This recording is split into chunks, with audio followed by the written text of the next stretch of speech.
Hello everyone, I hope कि आप सब अच्छे होंगे। आज के अपने इस वीडियो में हम देखने वाले हैं क्लास 10th का जो साइंस बुक है, मतलब विज्ञान, उसका चैप्टर 8 जिसका नाम है जीव जनन कैसे करते हैं। और इसके क्वेश्चन आंसर को हम सॉल्व करने वाले हैं अपने इस वीडियो के माध्यम से।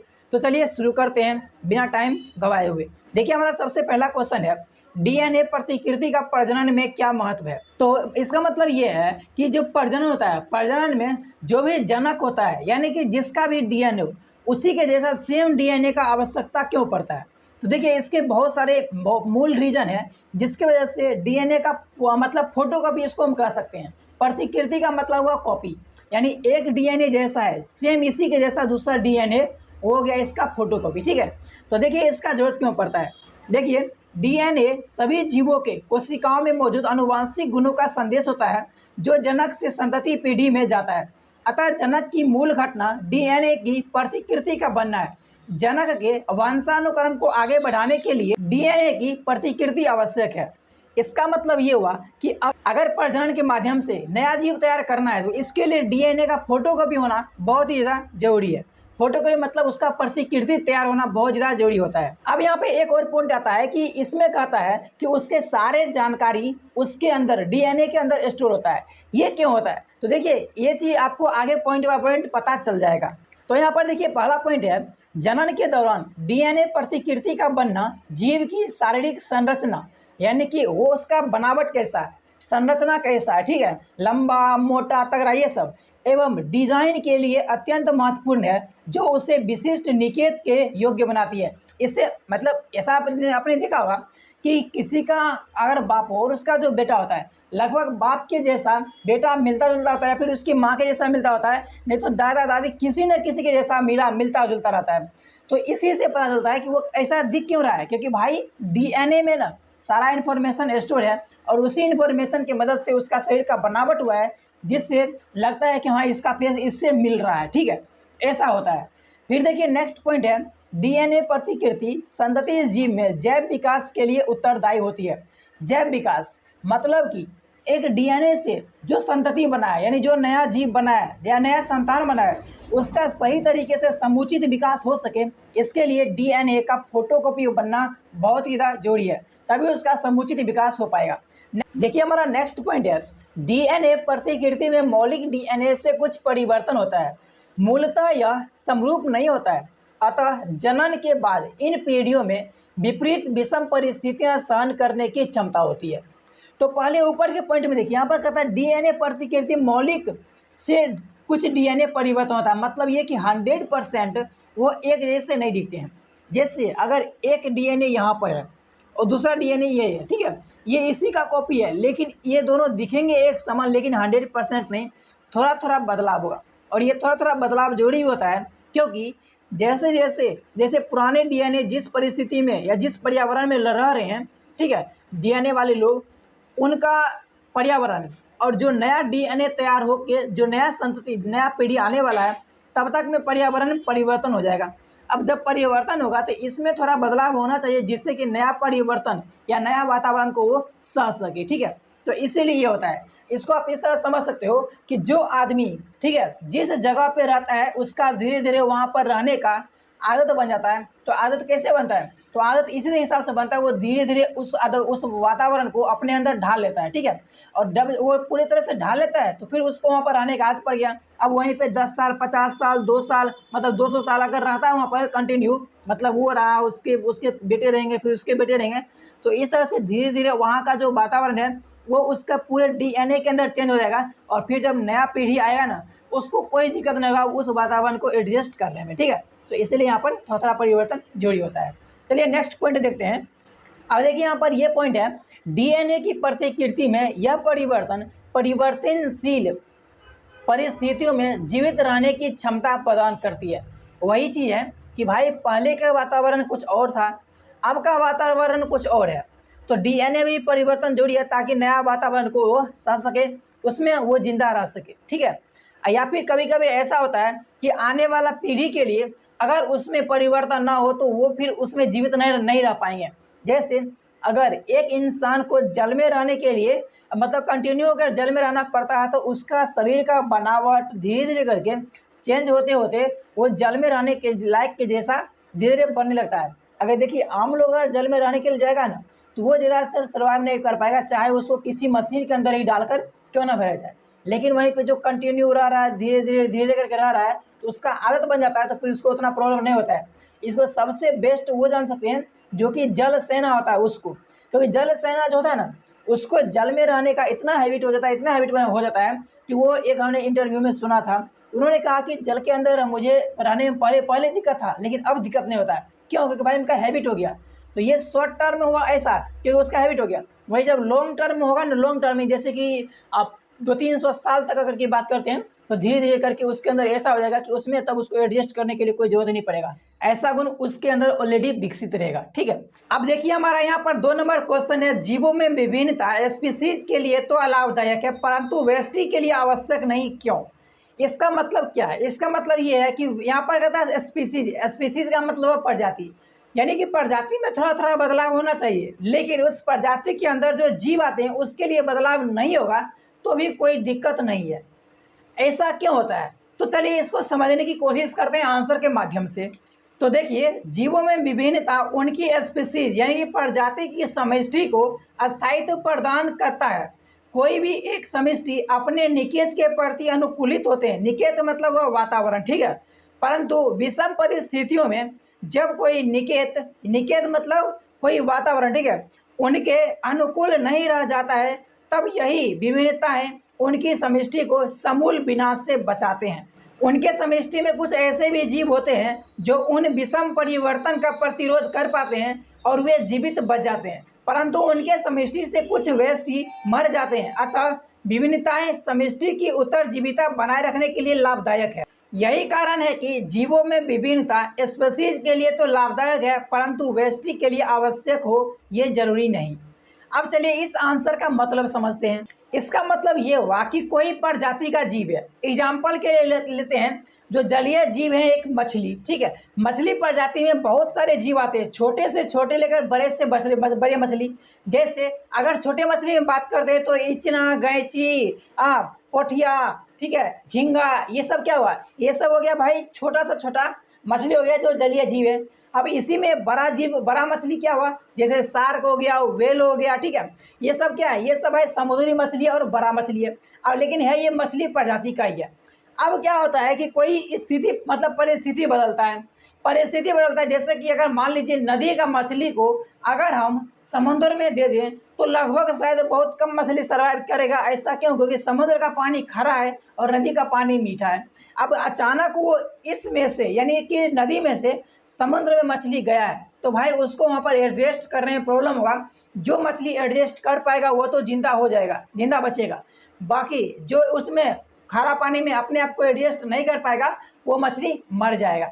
तो यही चीज़ है कि जो नया मतलब नया वातावरण जो परिवर्तन हुआ है उसको जो जीव या जो प्रजाति के अंदर जितने भी व्यष्टि हैं, ठीक है, मतलब जितने भी छोटे छोटे प्रजाति के अंदर जीव आते हैं, वो अगर नया वातावरण को अपने अंदर ढाल लेते हैं, खुद को ढाल पाते हैं उसके अनुसार, तब तो वो जिंदा बच जाएंगे। अगर नहीं ढाल पाते तो वो मर जाएंगे। लेकिन अगर वो मान लीजिए जितना भी प्रजाति के अंदर, उस प्रजाति के अंदर जितना भी जीव है सभी अगर खुद को नहीं ढाल पाए तो ऐसे में तो भाई उसका पूरा अस्तित्व खत्म हो जाएगा। तो उस अस्तित्व को बनाए रखने के लिए क्या है कि प्रजाति के अंदर कोई भी अगर जीव का प्रजाति है उसके अंदर थोड़ा थोड़ा परिवर्तन होते रहता है, जिससे कि नया वातावरण में जो भी परिवर्तन आए खुद को उस वातावरण में अपने आप को ढाल पाए और उसका अस्तित्व बनाए रख सके। तो ताकि ये भी पता चले कि हाँ इस तरह का जीव भी कभी हुआ करता था, नहीं तो फिर क्या होगा, उसका पूरा अस्तित्व खत्म हो जाएगा, जिस तरह से डायनासोरस का हुआ था। ठीक है, चलिए अब नेक्स्ट क्वेश्चन की तरफ बढ़ते हैं। अब देखिए हमारा यहाँ पर नेक्स्ट टॉपिक को कंप्लीट होने के बाद जो पहला क्वेश्चन है वो क्या है, इसमें है द्विखंडन बहुखंडन से किस प्रकार भिन्न है। क्वेश्चन से ही पता चलता है यहाँ पर द्विखंडन मतलब कि वो दो भाग में बटेगा और बहुखंडन मतलब बहुत सारे भाग में बटेंगे। तो देखिए इसमें अंतर क्या है। द्विखंडन में कोशिका का विभाजन दो बराबर भागों में होता है, अमीबा तथा बीजाणु द्विखंडन द्वारा विभाजित होते हैं, जबकि बहुखंडन में एक कोशिकीय जीव एक साथ अनेक संतति कोशिकाओं में विभाजित हो जाते हैं, जैसे प्लेज्मोडियम में बहुखंडन द्वारा कोशिका विभाजन होता है। अब देखिए हमारा 2 नंबर क्वेश्चन है, बीजाणु द्वारा जनन से जीव किस प्रकार लाभान्वित होते हैं। यानी कि जो सीधा बीज के द्वारा जो नया जीव बनता है या फिर नया पौधा बनता है, उससे उसका क्या बेनिफिट है। देखिए, बीजाणु द्वारा जनन के लाभ। इसका पहला पॉइंट है, बीजाणुधानी में बड़ी संख्या में बीजाणु उत्पन्न होते हैं। दूसरा पॉइंट, एक स्थान पर प्रतिस्पर्धा मतलब कि कंपटीशन से बचने के लिए हवा के साथ बीजाणु आसानी से दूर दराज के स्थान पर वितरित हो जाते हैं। मतलब ये कि अगर एक ही जगह पर सारा पौधा जन्म जाएगा तो फिर उसमें से लगभग कोई नहीं बचेगा, सब मर जाएगा। लेकिन वो हवा में उड़कर इधर उधर बिखर जाते हैं, जिससे क्या होता है कि सब अलग अलग हो जाते हैं और ऐसे में अधिकांश जो बीज है वो पौधा बन पाता है। फिर देखिए, इसके बाद है बीजाणु के चारों ओर एक मोटी भित्ति होती है जो प्रतिकूल परिस्थिति में उसकी रक्षा करती है। प्रतिकूल परिस्थिति मतलब कि असहनीय परिस्थिति। आप देखते होंगे जितना भी बीज होता है उसके ऊपर एक कवर लगा होता है, उसी कवर के बारे में बात हो रहा है। वो कवर करता क्या है, वो करता ये है कि जैसे कोई अगर मतलब प्रतिकूल परिस्थिति जहाँ पर बीज का विनाश हो सके उस जगह पर उसकी रक्षा करता है, इसलिए उसको बाहर से कवच से घिरा होता है। देखिए, हमारा 3 नंबर क्वेश्चन है, क्या आप कुछ कारण सोच सकते हैं जिससे पता चलता हो कि जटिल संरचना वाले जीव पुनर्उद्भवन द्वारा नई संतति उत्पन्न नहीं कर सकते हैं। अब देखिए, ऐसा क्यों है।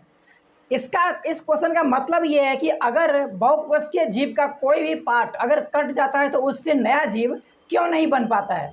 तो देखिए, इसका वैलिड रीजन क्या होता है। पुनर्उद्भवन में सरल संरचना वाले जीवों के शरीर के प्रत्येक टुकड़े से नए जीव उत्पन्न होते हैं। जटिल संरचना वाले जीव पुनर्उद्भवन द्वारा नई संतति उत्पन्न नहीं कर सकते, क्योंकि जटिल जीवों के संगठन का स्तर अंग प्रणाली होता है। उनके शरीर के सभी अंग प्रणाली एक साथ जुड़े एक इकाई के रूप में एक साथ कार्य करते हैं। यदि इनके शरीर के एक अंग को भी क्षति पहुंचती है तो पूरी अंग प्रणाली सही तरीके से काम नहीं करेगी। अतः ये जीव पुनर्उद्भवन द्वारा नई संतति उत्पन्न नहीं कर सकते हैं, क्योंकि जितने भी बहुकोषीय जीव है ना, उनके अलग अलग काम करने के लिए अलग अलग अंग तंत्र बने हुए हैं और इसीलिए ये संभव नहीं है कि उसके कटा हुआ भाग से नया जीव बन पाना। अब देखिए, हमारा 4 नंबर क्वेश्चन है, कुछ पौधों को उगाने के लिए कायिक परिवर्धन का उपयोग क्यों किया जाता है। कायिक परिवर्धन मतलब ये हुआ कि उसके बीज से उसको नहीं उगाया जाता, बल्कि उसी के टहनी काट करके और फिर उसी से नया पौधा तैयार किया जाता है। इसे को कहते हैं कायिक परिवर्धन। खैर, चलिए देखते हैं कि भाई इसका यूज क्यों करता है। तो देखिए, पौधों को उगाने के लिए कायिक परिवर्धन का उपयोग निम्नलिखित लाभ के लिए किया जाता है। अब इसका लाभ क्या है। जिन पौधों में बीज उत्पन्न करने की क्षमता नहीं होती उनका प्रजनन कायिक परिवर्धन द्वारा ही किया जाता है, जैसे गुलाब, केला, संतरा इत्यादि। क्योंकि जानते हैं ये सब में ना इसके बीज नहीं होते हैं। आप इसको गौर करना, ना केला में बीज होगा, ना गुलाब में बीज होता है, ना ही संतरा में तो बीज होता है, लेकिन उसका भी जो है ना ठहरी ही रोकता है, यानी कि उसका एक शाखा काट लिया ब्रांच को और उसको लगा दिया और उसी से फिर नया संतरा तैयार हो गया। नींबू का पौधा भी इसी तरह से उगाया जाता है।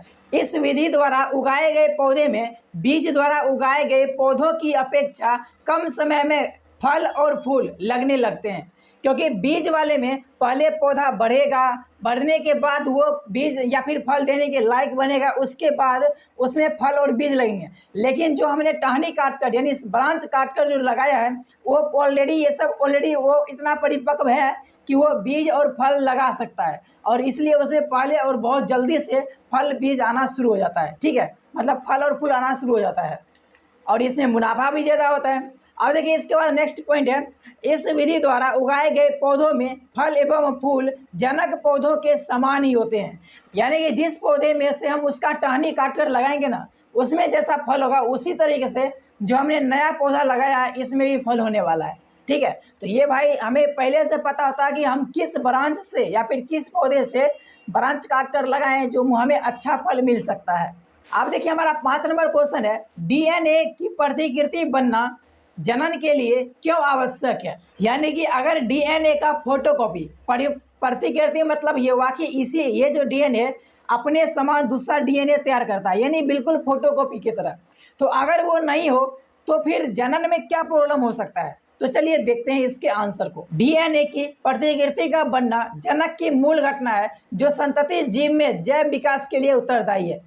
कोशिका के केंद्रक में पाए जाने वाले गुणसूत्रों के डीएनए के अणुओं में आनुवांशिक गुणों का संदेश होता है जो जनक से संतति पीढ़ी में जाता है। अतः डीएनए की प्रतिकृति का बनना जीव की शारीरिक संरचना एवं डिजाइन के लिए अत्यंत महत्वपूर्ण है, क्योंकि डीएनए का फोटोकॉपी यानी कि उसी डीएनए से सेम नया डीएनए तैयार नहीं होगा, तो भाई जीव को कैसे बनाना है, उसका स्ट्रक्चर कैसा होना चाहिए, ठीक है, उसका डिजाइनिंग कैसे किया जाए, ये शरीर के किसी भी कोशिका को पता नहीं है। ये सिर्फ डीएनए में ही इंफॉर्मेशन स्टोर रहता है, ठीक है, इसलिए डीएनए का फोटोकॉपी होना बहुत ज़्यादा जरूरी होता है। अब देखिए हमारा नेक्स्ट टॉपिक कंप्लीट होने के बाद जो हमारा पहला क्वेश्चन है उसमें है परागण क्रिया निषेचन से किस प्रकार भिन्न है। इसका मतलब ये है कि जो परागण से जो जनन होता है, मतलब ये कि एक पौधा से उसका पराग जो है वो उड़कर दूसरे फूल पे जाता है, ठीक है, तो और वहाँ से फिर नया बीज बनना तैयार होता है, ये निषेचन से कैसे अलग है। तो देखिए पुष्पी पौधों में जनन प्रक्रम में परागकण परागकोश से स्त्री केसर के वर्तिकाग्र तक पहुँचते हैं, जिसे परागण कहते हैं। यह कुछ परागनकों जैसे वायु, पानी, पक्षियों या कीड़ों की मदद से होता है। यानी ये सब की मदद से जो पराग है ना, वो स्त्री केसर के वर्तिकाग्र पर चले जाते हैं। बस किसी तरह से पहुंचना है, चाहे उड़कर पहुंचे या किसी के पैर में चिपक करके पहुंचे। जैसे कोई इस पे कीट बैठा, उसके पैर में पराग चिपक गया और वो फिर वर्तिकाग्र में जाकर वहां से फिर से चिपक गया, तो इस तरह से क्या होगा कि वहां पे ऐसे करके जनन हो जाता है। लेकिन वही देखिए निषेचन में क्या होता है, जबकि निषेचन की प्रक्रिया में नर युग्मक स्त्री केसर के अंडाशय में उपस्थित मादा युग्मक से संयुक्त होकर होते हैं, जिसके फलस्वरूप युग्मनज की रचना होती है। यानी ये थोड़ा जटिल प्रोसेस है और ऊपर वाला जो है परागण, ये थोड़ा सिंपल प्रोसेस से वहाँ पर नया बीज या फिर नया जीव तैयार हो जाता है। अब देखिए हमारा नेक्स्ट क्वेश्चन है शुक्राशय एवं प्रोस्टेट ग्रंथि की क्या भूमिका है। ये दोनों की अपनी अपनी भूमिका है, बट है क्या, चलिए इसको देखते हैं। तो देखिए शुक्राशय एवं प्रोस्टेट ग्रंथि नर में होती है। शुक्राशय एवं प्रोस्टेट अपने स्राव शुक्रवाहिका में डालते हैं, जिससे शुक्राणु एक तरल माध्यम में आ जाते हैं, जिसके कारण इनका स्थानांतरण मादा जनन तंत्र में सरलता से होता है। साथ ही यह स्राव उन्हें पोषण भी प्रदान करता है, अतः यह जनन क्रिया के लिए इसकी भूमिका अत्यंत महत्वपूर्ण है।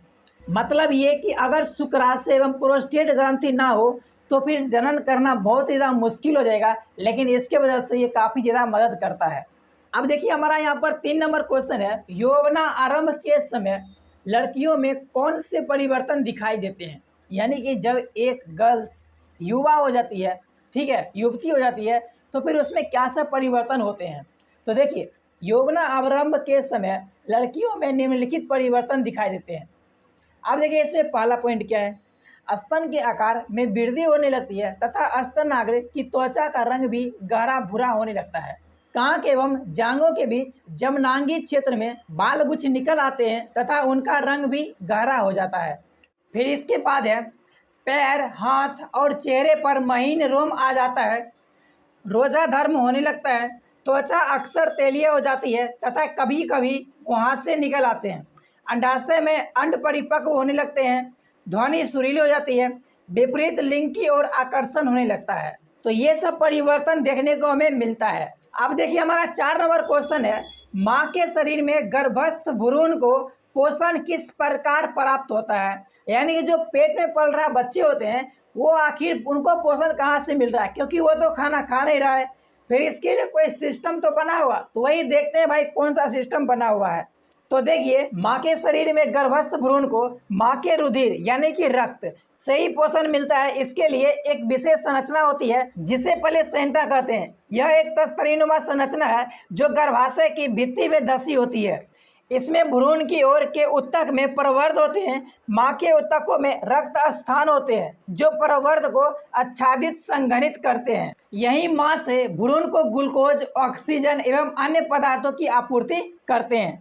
सिंपल सी बात है, खून से ही यानी कि माँ के खून से ही जो पेट में पल रहा भ्रूण है यानी बच्चे हैं उसको पूरा खाना मिलता है, ठीक है, और उसको जो भी जरूरत होता है सारा कुछ मिल जाता है।